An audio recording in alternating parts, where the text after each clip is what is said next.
हमारी ऑडियंस में से एक बंदा फाइनली 30 साल पॉलिटिकल कैंपेनिंग करने के बाद एक पॉलिटिशियन बन गया है और इसको पॉलिटिकल सीट मिल गई है। अभी अपने पॉलिटिकल कैंपेन के अंदर हमेशा एडवर्टाइज करता था कि इंडियन गुड्स को कंज्यूम करो, इंडियन फैक्ट्रीज के अंदर काम करो ताकि इंडिया में और बढ़िया ग्रोथ हो और बढ़िया एम्प्लॉयमेंट जनरेट हो। पर अब दोस्तों इसको अपना थोड़ा बहुत लाइफस्टाइल अपग्रेड करना है, तो इसलिए क्या ये टाटा सीरा को परचेज करेगा, क्या ये टाटा सफारी को परचेज करेगा, क्या ये महिंद्रा स्कॉर्पियो एन को परचेज करेगा, या फिर क्या ये टोयोटा फॉर्च्यूनर को परचेज करेगा। इसने दोस्तों परचेज करी Toyota land cruiser LC 300 GR sport, क्योंकि दोस्तों स्पोर्टी भी परफॉर्मेंस चाहिए ना थोड़ी बहुत, अगर आपको बढ़िया अपना पॉलिटिकल करियर को सही रखना है। और ये स्टोरी सिर्फ इसी पॉलिटिशियन ही बल्कि इंडिया के मेजर पॉलिटिशियन की है, जो कि बोलते तो है कि Indian goods almost world class level की हो गई है और आपको इंडियन गुड्स को ही कंज्यूम करना चाहिए। और खुद इटालियन कपड़े पहनते हैं, स्विस वॉचेस पहनते हैं और गाड़ी जर्मन या फिर जापानीज का इस्तेमाल करते हैं। वहीं पे अगर आप फ्रांस के प्रेसिडेंट इमैनुअल मैक्रो का एग्जांपल है, तो इनिशियली वो एक सिट्रोएन की गाड़ी में घूमते थे, बाद में इन्होंने बुलेट प्रूफ DS7 क्रॉसबैक के अंदर अपग्रेड कर लिया, जिसके बाद इस गाड़ी की सिर्फ फ्रांस के अंदर तो क्या पूरे यूरोप के अंदर अपील बढ़ गई और सेल्स इंक्रीज हो गई। अमेरिका के प्रेसिडेंट तो बढ़िया अपनी 9000 किलो वाली कैडिलैक 1 के अंदर ही घूमते हैं, काफी एक्सेप्शनल गाड़ी है। वहीं पे पर रशिया के प्रेसिडेंट व्लादिमीर पुतिन पहले S600 पुलमैन के अंदर घूमते थे, बाद में इन्होंने ऑर्डर दिया कि मैं रशियन गाड़ी के अंदर ही घूमूंगा जो कि रशिया के अंदर बननी चाहिए। 1400 करोड़ की R&D के बाद एक औरस सेनेट लिमोजिन बनी, जो कि अब रशिया में ऑल टाइम पॉपुलर है। और वहीं पे चाइना के प्रेसिडेंट अपनी होंगशी L5 के अंदर ही घूमते आए हैं और अब इस गाड़ी की रिस्पेक्ट चाइना के अंदर एक रोल्स रॉयस फैंटम से ज्यादा है। तो सोचने वाली बात है कि हमारे इंडियन पॉलिटिशियंस को क्यों एक जापानीज या फिर जर्मन गाड़ी चाहिए अपने कैंपेनिंग करने के लिए। तो ऐसा दोस्तों स्टार्टिंग से था नहीं, क्योंकि 1947 में इंडिपेंडेंस के बाद जब हमारे प्राइम मिनिस्टर जवाहरलाल नेहरू बने थे, तो काफी कुछ ट्राई करते थे इंडियन गुड्स को कंज्यूम करने का, दिखाने के लिए कि इंडियन गुड्स भी काफी अच्छी है। और साथ ही में इनके पास एक रोल्स रॉयस सिल्वर शैडो और एक एंटीक कैडिलैक भी थी, जो कि ये फॉरेन डिप्लोमेटिक पर्पसेस के लिए इस्तेमाल करते थे। इसके लिए इनकी रीजनिंग थी कि ये दिखा सके कि जो इंडिया का प्राइम मिनिस्टर है वो भी काफी रिसोर्सफुल है और एक काफी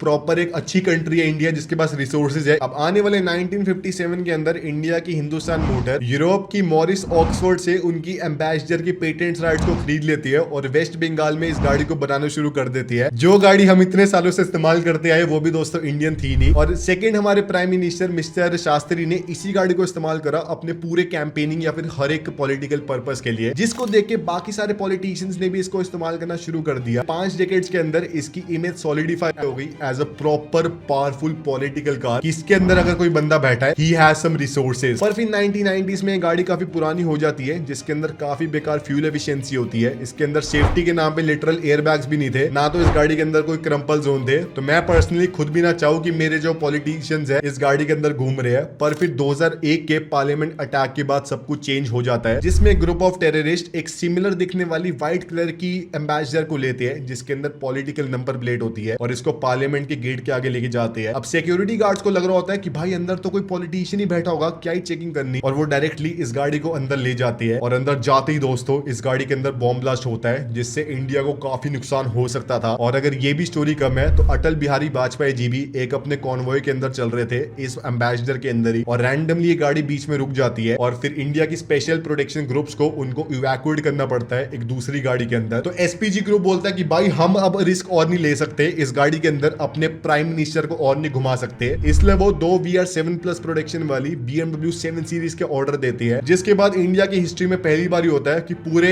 प्राइम मिनिस्टर के कॉन्वॉय के अंदर सारी गाड़ियां फॉरेन मेड है। अब इसी टाइम में सिमिलरली जो छोटे लेवल के बाकी मिनिस्टर्स थे, वो टाटा सफारी या फिर एम्बेसडर या फिर महिंद्रा स्कॉर्पियो या फिर छोटी मोटी और इंडियन कार्स के अंदर भी ट्रैवल करते थे। पर फिर 2009 में इंडिया में फॉर्च्यूनर का लॉन्च होता है, जो कि पॉलिटिशियंस को लगता है भाई ये तो कुछ ज्यादा एक्सेप्शनल गाड़ी है, इतनी कुछ महंगी भी नहीं है, और भाई इसके अंदर बढ़िया थोड़ी चौड़ भी है लैंड क्रूजर वाली, तो इसके ऑप्शन और होना शुरू हो जाता है। अब इस गाड़ी को दोस्तों पॉलिटिशियंस परचेज कर रहे होते हैं, तो बढ़िया भाई लोग भी परचेज करना शुरू हो जाती है। और 2010 के बाद इंडिया में काफी सारी हाई स्टैंडर्ड वाली फॉरेन कार मेकर्स भी इंडिया में गाड़ियों को लॉन्च करना स्टार्ट कर देते हैं, जिनकी क्वालिटी हमारे इंडियन कार मेकर मैच नहीं कर पाते। तो धीरे धीरे करके सारे पॉलिटिशियन भाई जापानीज या फिर जर्मन या फिर बाहर की गाड़ियों पे शिफ्ट होते रहते हैं, और हमारे इंडियन कार का सीन ऑलमोस्ट खत्म हो जाता है पॉलिटिकल सीन से। और अब इंडिया में जो मिनिस्टर्स की कार एडॉप्शन है वो 3-4 टीयर्स के अंदर डिवाइड हो रखी है, जिसमें अगर एकदम एक लोअर लेवल वाला मिनिस्टर है तो जनरली वो एक टोयोटा फॉर्च्यूनर के अंदर घूमेगा और उसके आसपास 2-3 और गाड़ियां होगी, हो सकता है स्कॉर्पियो एन हो या फिर एक इनोवा वगैरह हो। उसके ऊपर अगर उसने अपग्रेड कर लिया है तो वो जनरली एक डिफेंडर या फिर रेंज रोवर चलाएगा, मतलब एज अ मेन कार, और आसपास उसके 3-4 इनोवा या फिर स्कॉर्पियन घूम सकती है। टोटल 5 गाड़ियां हो गई। उसके ऊपर अगर उसने अपग्रेड कर लिया है तो उसकी मेन गाड़ी एक रेंज रोवर ऑटोबायोग्राफी या फिर लैंड क्रूजर या फिर एक वेलफायर हो सकती है, और आसपास ऑलमोस्ट 10 गाड़ियां घूम रही होगी, इनोवा, फॉर्च्यूनर और बाकी स्कॉर्पियो एन वगैरह। और उसके ऊपर अगर उसने अपग्रेड कर लिया दोस्तों, तो वो ऐसे दिखाएगा कि वो तो नॉर्मल गाड़ी के अंदर घूम रहा है, पर उसको भी दोस्तों शौक होगा गाड़ी का। पर वहीं पे अगर आप देखें फॉरेन में तो एकदम डिफरेंट सीन चल रहा है, जिसमें जो फ्रांस के प्रेसिडेंट है वो स्टार्टिंग से ही एक फ्रेंच गाड़ी के अंदर घूमते आए हैं। लेटेस्ट में उनके पास एक DS7 क्रॉस बैग है जो कि स्पेसिफिकली उनके लिए बुलेट प्रूफ कराई गई थी। वहीं पे रशिया के प्रेसिडेंट इनिशियली एक मर्सिडीज पुलमैन के अंदर घूमते थे, बाद में औरस कंपनी को उन्होंने ऑर्डर दिया स्पेसिफिकली रशिया के लिए उनके लिए गाड़ी बनाने की, और अब बढ़िया 4.4 लीटर V8 वाली औरस सेनेट लिमोजिन के अंदर घूमते हैं। सबको शो ऑफ भी करते हैं कि भाई मेरी गाड़ी देखो कितनी कूल है। अमेरिका के प्रेसिडेंट अपनी स्टार्टिंग से कैडिलैक 1 के अंदर घूमते आए हैं, जो कि 9000 किलो की गाड़ी है। लिटरली हमारे इंडिया के एक फुटपाथ के ऊपर फंस गई थी जब बैराक ओबामा आए थे। अच्छा भाई ट्रंप नहीं थे उस टाइम में, वो तो बेइज्जती और कर देते। वही जापान के जो प्राइम मिनिस्टर्स और प्रेसिडेंट वगैरह स्टार्टिंग से टोयोटा सेंचुरी या फिर लेक्सस की कार्स के अंदर घूमते आए हैं, और अब इन्होंने पूरा शिफ्ट कर लिया सेंचुरी के ऊपर। जितने पेट्रियट है ना जापानीज लोग, आप इनको लिटरली कन्विंस नहीं कर सकते कि आप एक जर्मन गाड़ी ले लो या फिर कोई कोरियन गाड़ी ले लो। वही कोरिया के प्राइम मिनिस्टर एक जेनेसिस G90 या फिर Hyundai नेक्सो के अंदर घूमते हैं, दिखाने के लिए कि भाई इलेक्ट्रिक कार्स कितनी कूल है और हम भी इसी को चला रहे हैं। वहीं पे इटली की प्राइम मिनिस्टर मिलानिया जी तो दोस्तों मैसेराटी या फिर अल्फा रोमियो की कार्स के अंदर घूम रही है। Now that is really cool. और जर्मनी के सारे मेन मिनिस्टर्स तो ऑब्वियसली अपनी जर्मन कार्स के अंदर ही घूमने वाले हैं, उनके पास वैरायटी इतनी ज्यादा है। तो अब आप सोचोगे कि भाई इंडियन कार मेकर्स भी अब तो ऑलमोस्ट इंटरनेशनल लेवल की गाड़ियां बनाने लग गए हैं, तो क्या दिक्कत आ रही है हमारे इंडियन मिनिस्टर्स को भी इन वाली गाड़ी के अंदर घूमने में? तो अगर आप top level minister for example prime minister या फिर प्रेसिडेंट का एग्जांपल है, तो वो अपनी गाड़ियां खुद नहीं चूज करते, बल्कि उनके लिए स्पेशल प्रोटेक्शन ग्रुप्स चूज करते हैं। अब ये गाड़ियों को काफी डिफरेंट क्राइटेरिया के ऊपर असेस करते हैं। फॉर एग्जांपल गाड़ी में मिनिमम VR7 प्रोटेक्शन होनी चाहिए। अगर प्राइम मिनिस्टर के लिए गाड़ी है तो VR10 प्लस प्रोटेक्शन होनी चाहिए। साथ ही में गाड़ी के साइड और अंडर बॉडी में 15 kg के TNT को हैंडल करने की क्षमता होनी चाहिए, तभी वो गाड़ी इनके काम की है। उसका कैबिन पूरा सील्ड होना चाहिए ताकि बाहर की कोई भी प्रदूषण वाली हवा अंदर ना आ जाए, और साथ ही में उसके अंदर एक सेफ्टी एग्जिट होना चाहिए ताकि अगर सारे दरवाजे लॉक हो जाए तो अंदर के ऑक्यूपेंट्स एकदम सेफली बाहर आ पाए। और गाड़ी के अंदर एक काफी पावरफुल इंजन होना चाहिए ताकि अगर इमरजेंसी पड़े तो जल्दी से भाग के वो गाड़ी कहीं सेफ जोन के अंदर आ जाए और उसका इंजन थका ना हो। और गाड़ी का जो कोर है वो भी प्रॉपरली सील्ड और बुलेट प्रूफ होना चाहिए। ऐसा नहीं है सिर्फ बार बार प्रोटेक्शन कर दी, जो कि हमारे इंडिया के मेजर कार मेकर्स को प्रोवाइड करने में अभी फिलहाल काफी दिक्कत आती है, क्योंकि एवरेज फिलहाल एक इंडिया में गाड़ी का वेट है 1500 से लेके 2500 किलो के बीच का। अब अगर इन्हीं गाड़ी को बुलेट प्रूफ बना दिया जाता है तो वो अराउंड 5 से लेके 6000 किलो की हो जाएगी। अब इतनी भारी गाड़ी को चलाने के लिए काफी पावरफुल इंजन चाहिए होगा, पर मैक्सिमम इंडियन कार मेकर्स के पास 200 हॉर्स पावर वाला इंजन है, तो भाई वो कहाँ ही इतनी भारी गाड़ी को भगा पाएंगे। और अगर लगा दिया तो भाई ये 0 to 100 14 सेकंड में करेगी, उतने में तो बम फूट जाएगा, क्या फायदा। साथ ही में इंडियन कार मेकर अगर बाहर से भी अपनी गाड़ी को बुलेट प्रूफ कर देंगे, पर उनका कोर को बुलेट प्रूफ करना काफी मुश्किल है, क्योंकि उनके पास कोई भी स्पेशल यूनिट है नहीं ये सब करने की, जैसे रेंज रोवर, BMW या फिर मर्सिडीज के पास है, जो कि एक और बड़ी दिक्कत आती है। और थर्ड दिक्कत है कि एक प्रॉपर जीरो से लेकर टॉप तक बुलेट प्रूफ कार को बनाने के लिए 1000 करोड़ प्लस की R&D कॉस्टिंग आती है, जो कि अगर कोई भी इंडियन पॉलिटिशियन या फिर पॉलिटिकल पार्टी करती भी है तो ऑपोजिशन वाली पार्टी बोलेगी कि भाई ये कितने सेल्फिश लोग हैं, अपनी खुद की गाड़ी के लिए 1000 करोड़ रुपए खर्च रहे जनता के, जबकि उनको पता नहीं कि भाई इससे पूरे देश का कितना फायदा होने वाला है और कितनी अच्छी मार्केटिंग होने वाली है। पर वहीं पे जो लोअर लेवल वाले पॉलिटिशियंस है, फॉर एग्जांपल मिनिस्टर्स वगैरह, MLAs वगैरह, इनके पास कोई भी दोस्तों स्पेशल SPG ग्रुप्स की एडवाइस होती नहीं है कि आप इस वाली गाड़ी को परचेज करो या फिर इस वाली गाड़ी को। इनके खुद का इंटरेस्ट होता है कि इनको कौन सी गाड़ी के अंदर घूमना है। तो अगर ये एक इंडियन कार मेकर को छोड़ के एक जर्मन, जापानीज या फिर यूरोपियन कार मेकर के पास जा रही है, तो इनकी पर्सनल चॉइस है, इनको वही गाड़ी ज्यादा अच्छी लगती है as compare to Tata Safari या स्कॉर्पियो एन वगैरह। इसमें आपको इन्हीं को कन्विंस करना पड़ेगा, इसमें कोई भी भाई ऐसे टेक्नोलॉजी या कुछ भी दिक्कत आ नहीं रही। अब इसमें अगर आप देखें तो हमारे जो योगी जी है उनके पास एक GLS 350D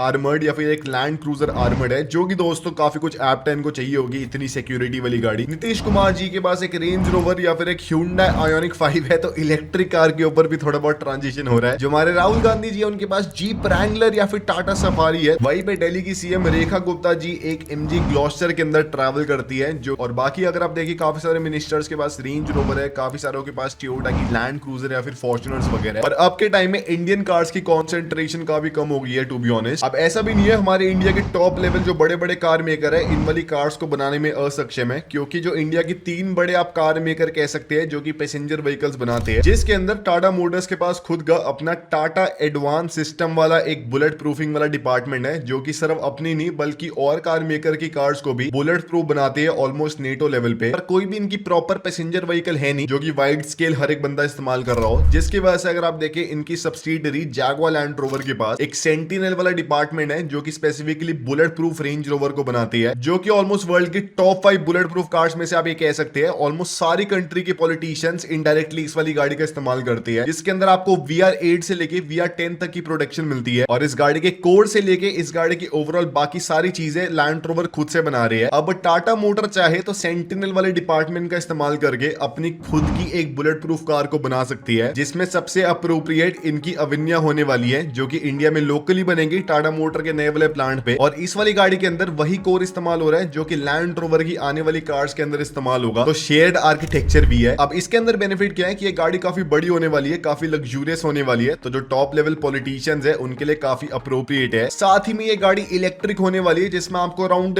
95 किलोवाट आवर की बैटरी मिलेगी, डुअल मोटर मिलेगी, 400 हॉर्स पावर प्रोड्यूस करने वाली। अब अगर ये गाड़ी इलेक्ट्रिक है तो मोदी जी के लिए इस गाड़ी को एकदम चार्ज करके रखना पड़ेगा, जिसके लिए आप सबको पता ही है मैं एक ही रिलायबल ईवी चार्जिंग नेटवर्क पे ट्रस्ट करता हूं, दैट इज स्टैटिक। अब ये गाड़ी 800 वोल्ट वाले आर्किटेक्चर के ऊपर बेस्ड है और स्टैटिक के नेटवर्क के अंदर 240 किलोवाट वाले चार्जर्स भी है, जिससे इस गाड़ी में 30 मिनट्स के अंदर 300 किलोमीटर की रेंज आ सकती है। So Modi ji is going to never face a delay. साथ ही में स्टैटिक के एक सिंगल ऐप में आपको मल्टीपल ईवी चार्जिंग नेटवर्क्स के चार्जर भी दिख जाएंगे, डिफरेंट कलर से दिख रही है। ये मोदी जी के घर के आसपास के सारे चार्जर्स है और उनका नीचे प्रॉपर स्टेटस भी आता है कि कौन सा चार्जर अवेलेबल है और वो कितने वॉट्स का है, तो कहीं पे भी रेंज एंग्जाइटी होने नहीं वाली। और साथ ही में बाकी सारे ईवी चार्जिंग नेटवर्क्स के ऊपर या तो मेजरली चार्जर्स खराब पड़े होते हैं, या तो वो चल नहीं रहे होते हैं, या तो आउटडेटेड होते हैं, पर स्टैटिक के अंदर आपको चार्जर्स में मैक्सिमम अप टाइम मिलेगा with newest technology, that I can assure you with my personal experience. और मान लो अगर ये गाड़ी घर पे चार्ज करनी है तो स्टैटिक का नेक्टर वाला चार्जर है, और अगर पोर्टेबली कहीं और पे भी चार्ज करनी है तो स्टैटिक का 3.3 किलोवाट वाला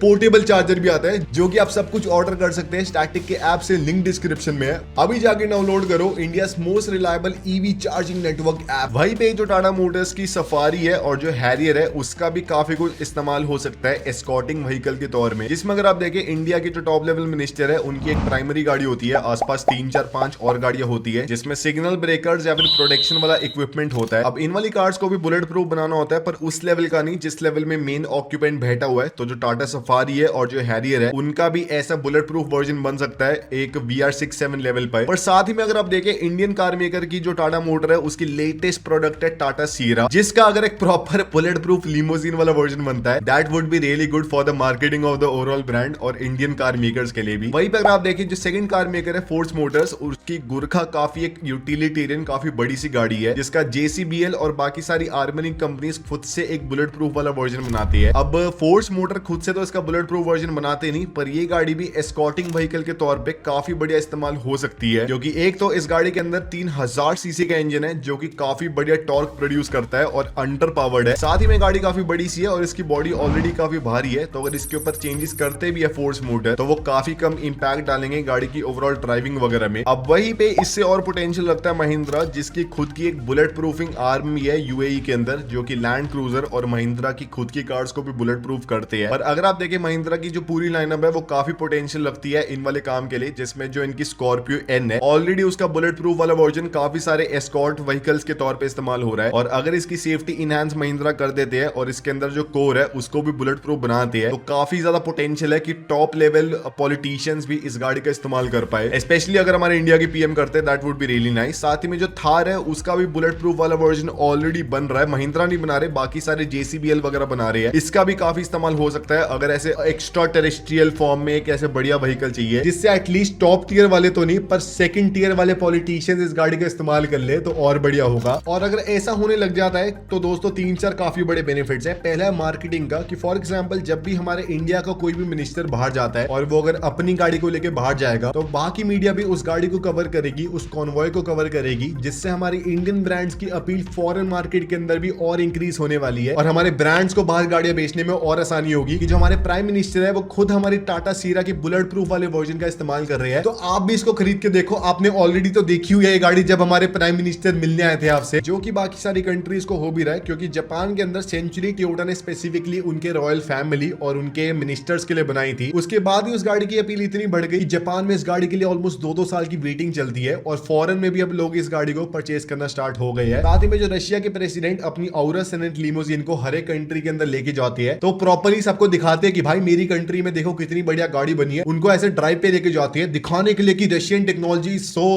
गेटिंग अहेड ऑफ एवरीवन। तो हमारे इंडियन पॉलिटिशियन भी दोस्तों ऐसे ब्रैग कर सकते हैं बाहर जाके कितना बढ़िया होगा, जिससे ऑर्डर भी और मिल सकते हैं कि फॉर एग्जांपल मान लो एक कोई साउथ अफ्रीका की कंट्री का कोई प्रेसिडेंट है, मान लो वो बोल रहा है कि भाई मुझे रेंज रोवर सेंटिनल पड़ रही है 4 करोड़ की, जो इसकी पेरेंट कंपनी है टाटा मोटर, उनकी अविन्या सेम लेवल की बुलेट प्रूफिंग ऑफर कर रही है 80 लाख रुपए में, तो मैं 5 ऑर्डर कर देता हूं, मेरा पूरा जो कॉन्वॉय है वही बुलेट प्रूफ हो जाएगा। सेकंड दोस्तों, अगर इंडिया में प्रॉपर इस लेवल की गाड़ी बनती है जिसके ऊपर 1000 करोड़ के आसपास की R&D होती है, इनफैक्ट उससे भी ऊपर, तो इंडिया का इंजीनियरिंग लेवल थोड़ा और इंक्रीज होगा और हम वर्ल्ड क्लास लेवल के सेफ्टी प्रोडक्ट्स वगैरह बना पाएंगे, जो कि अभी हम इतने सक्षम है नहीं, क्योंकि कॉस्ट कटिंग के ऊपर हम ध्यान देते रहते हैं। और थर्ड इससे फायदा होने वाला है कि जब इंडियन पॉलिटिशियन इंडियन गाड़ियों का ही इस्तेमाल करेंगे तो उनको इंडियन गाड़ियों की दोस्तों दिक्कतें भी दिखेगी और प्लस पॉइंट्स भी दिखेंगे। दिक्कतें अगर दिखेगी तो हमारे इंडियन कार मेकर्स को और इंसेंटिव होगा इन गाड़ियों को दोस्तों और अच्छा बनाने का। बाकी मैं तो ये मानता हूं कि एक अविन्या का बुलेट प्रूफ वाला version would be the perfect combination for Indian politicians. यही था आज की वीडियो में। अगर आपको पसंद आए तो लाइक शेयर सब्सक्राइब कर देना कारवर्सल को।